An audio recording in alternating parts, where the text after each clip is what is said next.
At ayan, dito po tayo sa pangalawang balita natin. Isa na rin po itong matinding balita na isang finance strategist ang nagsabi na maari daw pong umaabot sa XRP sa presyong $100 or baka lampas pa. Ayan, isang napakainit po ito na analysis na inilabas ni Ginoong Versan Aljara. Sa mga hindi po nakakakilala sa kanya ay siya po ang co-founder ng Black Swan Capitalist. At siya po ang nakapagsabi or meron po siyang paliwanag rito kung paano po maaabot na XRP ang presyong $100 or posibleng higit pa. Ayon sa kanya, ang journey or paglalakbay po ni XRP papunta sa triple-digit price ay hindi po mangyayari dahil lang sa hype kundi sa tahimik na kilos ng malalaking players at mga bangko.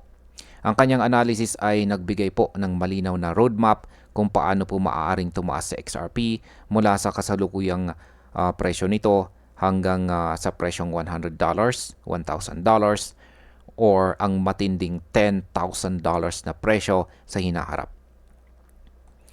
Yan, ngayon ay ano nga ba ang ibig sabihin ng quiet accumulation? Ayan, may nag-comment po kanina at tinatanong yung Millionaires Club. Yan, yung Millionaires Club po yata yan kung sabi niya ay bakit dinededma o hindi raw pinapansin sa XRP. At yung sabi ko dyan is syempre yung mga malalaking investors, institution, maging yung mga bangko ay syempre hindi po nila pinapakita yan na interesado sila.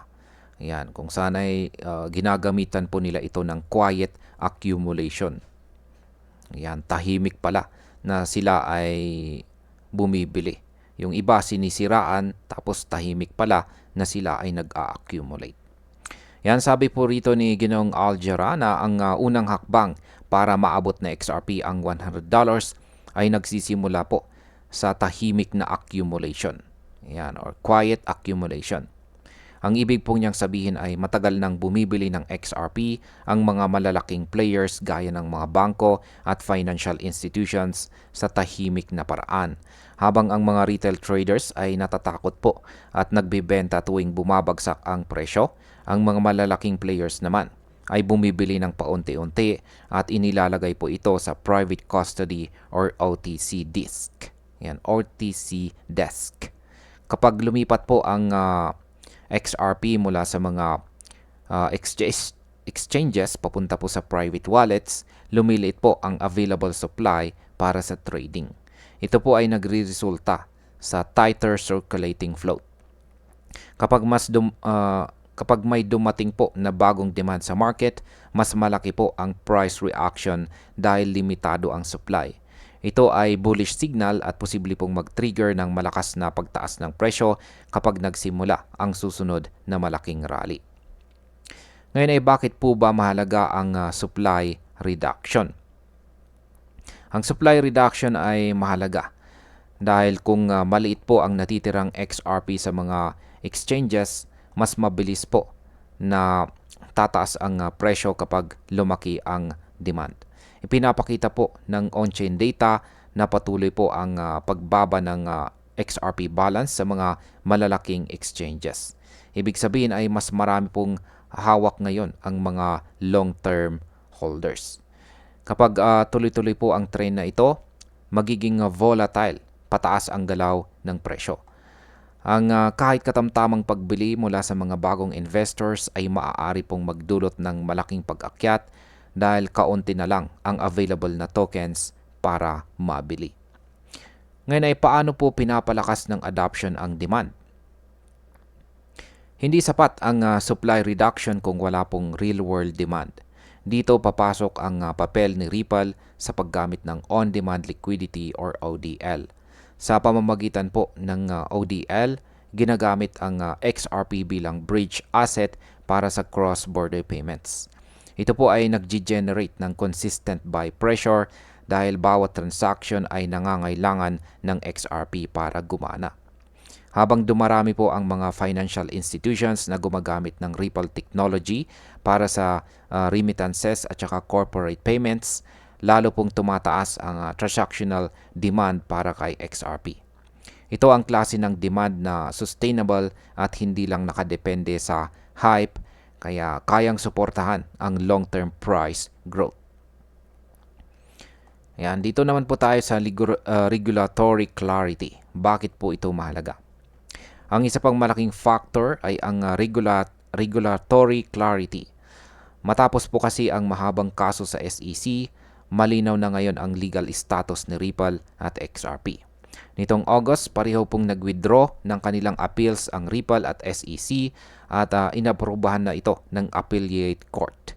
Ang development na ito ay nagtanggal po ng malaking hadlang para sa mga bangko na nagdadalawang isip gumamit ng XRP dahil po sa regulatory risk. Dagdag pa rito, inilaunch po ng Ripple ang RLUSD noong December 2024. Ito ay isang US dollar-backed stablecoin na nagbibigay po ng regulated entry point para sa tokenized liquidity. Pinapalakas po nito ang ecosystem ni XRP at ginagawa itong mas attractive para sa mga institutional clients na nangangailangan ng compliance. Ayan. Ngayon ay paano nga ba maaabot ni XRP ang presyong $1,000? Ayon po ulit kay Ginong Aljara, para makalampas po sa XRP sa $100 at umabot ito sa $1,000, kailangan po nitong lumipat mula sa pagiging speculative asset papunta sa pagiging functional utility. Sa stage na ito, magiging digital collateral sa XRP para sa mga bangko, stablecoins at tokenized asset. Kailangan po ang malawakang banking integration tulad po ng insured custody services, intraday liquidity lines at standardized settlement frameworks. Kapag mas marami pong bangko ang gumagamit ng XRP para sa high-value transactions, tataas po ang velocity at value ng bawat transactions. Ito po ay magbibigay daan para mas lumaki ang halaga ng bawat XRP dahil mas malaki po ang papel nito sa global financial system. Ano naman ang mangyayari kapag naabot po ang full-scale adoption? Ang final stage, ayan, ayon kay Ginong Aljara, ay ang scenario kung saan ay aabot sa XRP sa presyong $10,000. Yan, sa puntong ito, magsisilbing backbone sa XRP ng digital finance.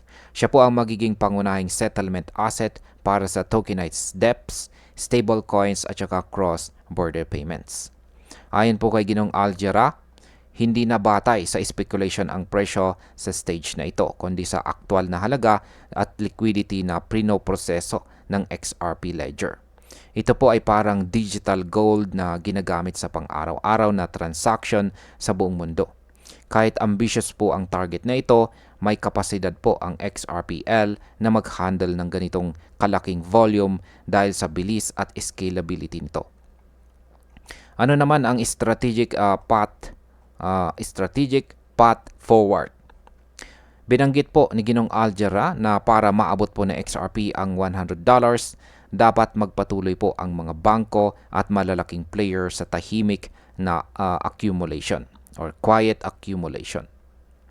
Dapat ding i-embed ng mga institution ang XRP sa kanilang payment systems at palawakin ang ODL network. Kapag nagawa po ito, makakalikha ito ng mas matibay na demand at tataas po ang value ng bawat XRP dahil mas marami itong pinoprosesong liquidity sa global finance.